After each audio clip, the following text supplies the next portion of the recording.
There's something undeniably powerful about hearing a legendary artist revisit a protest song they haven't played in decades, especially when it feels as though the world hasn't changed much since they first wrote it.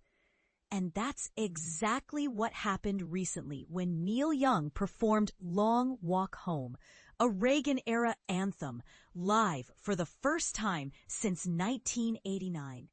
The performance took place during a show at Jones Beach Theater in Wantagh, New York, a night filled with unexpected twists, both musically and environmentally. Midway through his set, Young sat down at the piano and delivered an emotional rendition of Long Walk Home. For those unfamiliar with the track, it's a poignant reflection on war, broken promises, and the moral struggles faced by nations. While much of the original lyrics from Young's 1987 album Life remained intact, one key verse underwent a modern update. Originally referencing Vietnam to Old Beirut, Young tweaked the line to say from Canada to Old Ukraine. This subtle yet significant change underscores Young's outspoken support for Ukraine, a cause he and his wife, actress Daryl Hannah, have championed passionately. Earlier this year, Hannah even made headlines at the Oscars by declaring Slava Ukraine, glory to Ukraine, a rallying cry for the embattled nation.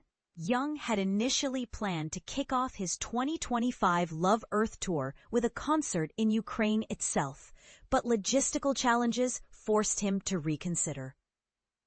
In a heartfelt letter to fans, he explained, "We had a good venue, close to the shelter, but the changing situation on the ground was too much. I could not, in good conscience, take my crew and instruments into that area."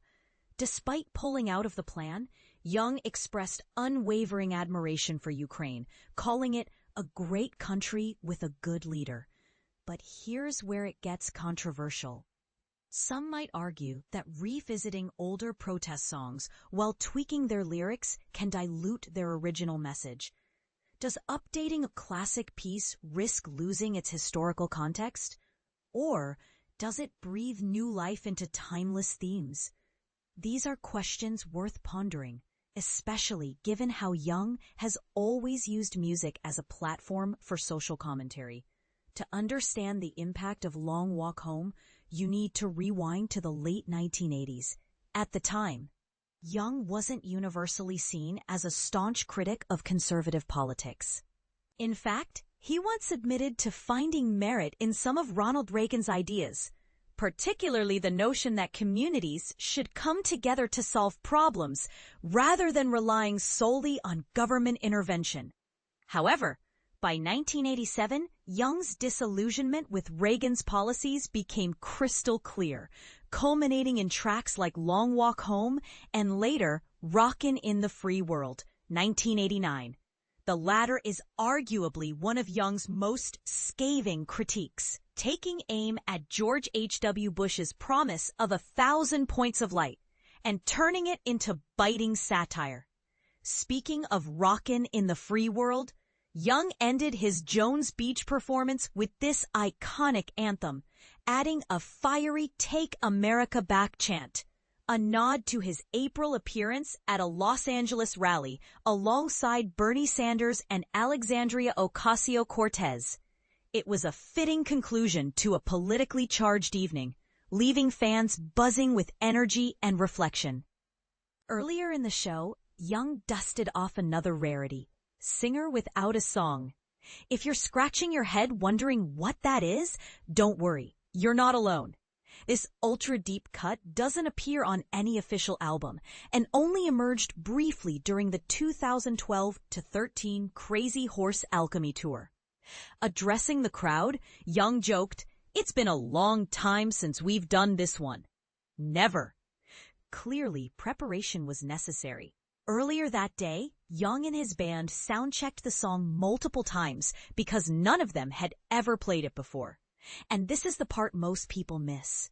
Beyond the musical highlights, the Jones Beach show had another bizarre element, an empty general admission pit slowly filling with seawater due to Hurricane Erin. Event organizers knew the high tide would flood the area, so attendees with pit tickets were offered refunds or upgraded seats. As a result, the space directly in front of the stage remained eerily vacant throughout the performance, creating a surreal visual contrast against the otherwise packed venue. As Young's tour rolls onward, the next stop will be the Bethel Woods Center for the Arts, the site of the original Woodstock Festival.